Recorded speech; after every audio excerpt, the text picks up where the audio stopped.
Assalamualaikum warahmatullahi wabarakatuh.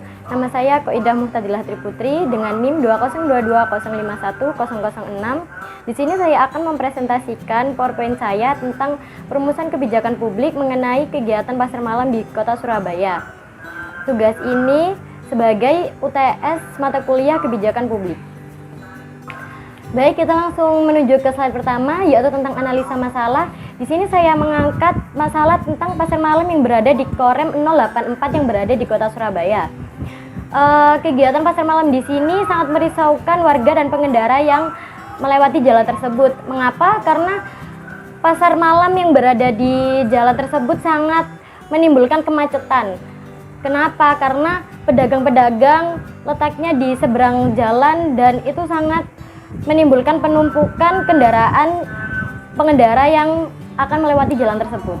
Baik, selanjutnya kita akan lanjut ke slide ketiga, yaitu tentang perumusan masalah. Untuk merumuskan masalah kita ada 4 proses.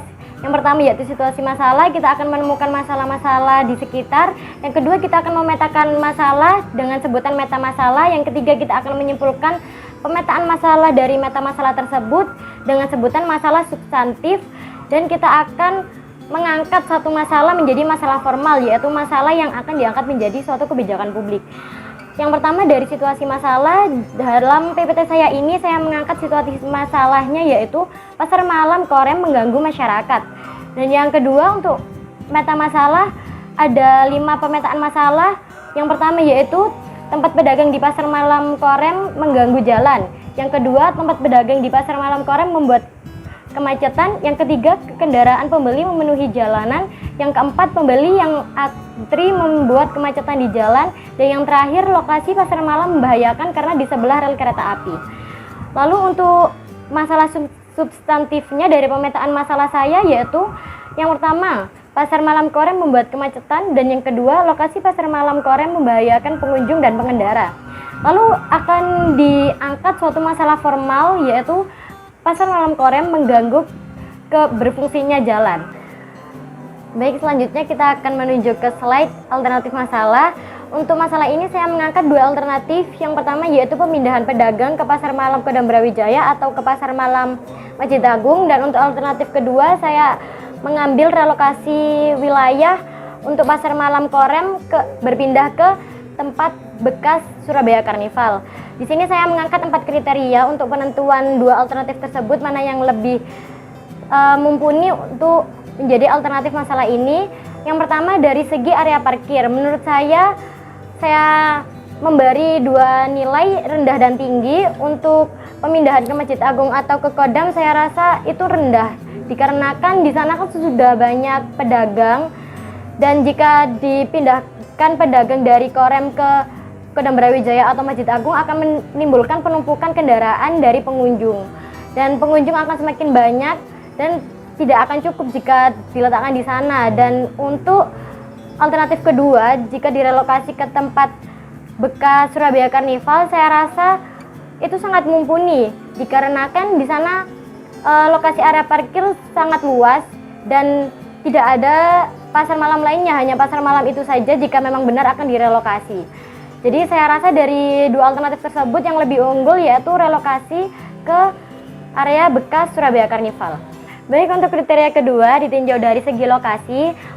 Jika dipindahkan ke pasar malam Masjid Agung atau pasar malam Kodam, saya rasa tidak strategis. Mengapa? Karena pengunjung pasar malam Korem sudah mengenal pasar malam itu, dan jika dipindahkan ke Masjid Agung atau Kodam Brawijaya, saya rasa itu akan kejauhan dan menimbulkan kemungkinan pedagang akan kembali lagi ke tempat semula, ke tempat jalan-jalanan di jalanan Korem.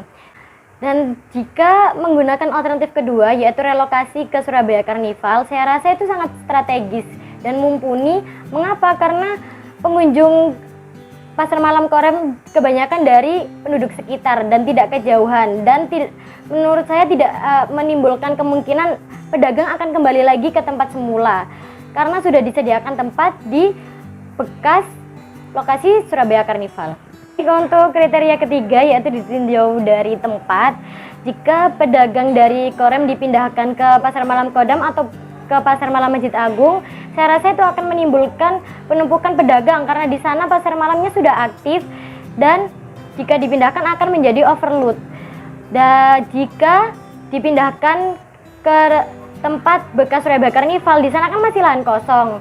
Dan jika dipindahkan tidak akan menimbulkan penumpukan pedagang. Baik, untuk kriteria selanjutnya, kriteria yang terakhir, ditinjau dari suasana. Jika dipindahkan ke Masjid Agung atau Kodam, itu akan menimbulkan kesempitan dan menimbulkan lebih ramai dan kemacetan, dan akan menimbulkan banyak sampah karena lebih banyak pengunjung dan lebih banyak pedagang.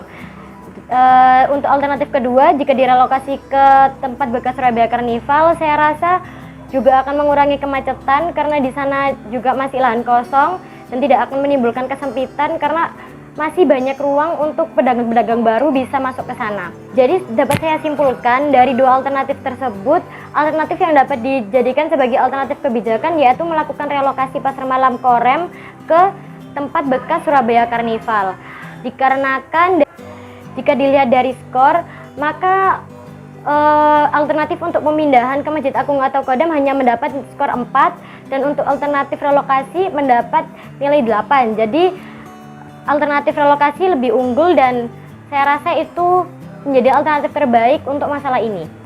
Baik, di sini saya menggunakan model analisis komparasi dikarenakan saya membandingkan dengan peraturan Bupati Goa nomor 17 tahun 2016 tentang penertiban kegiatan pasar malam dan semacamnya yang dilakukan di Kabupaten Goa. Di sini ada salah satu contohnya yaitu pasal 6 tentang kewajiban pemegang izin. Di dalam pasal tersebut dijelaskan bahwa jika pedagang akan melakukan kegiatan berdagang dikenakan ketentuan sebagai berikut yang sudah tercantum dalam peraturan tersebut. Analisis ini dilakukan dengan membandingkan dengan kebijakan yang telah berlaku di suatu daerah. Di sini saya mengambil kebijakan yang berlaku di Kabupaten Goa tentang masalah yang sama. Baik, kita sudah di penghujung slide. Di sini saya mengucapkan terima kasih dan sekian presentasi dari saya. Wassalamualaikum warahmatullahi wabarakatuh.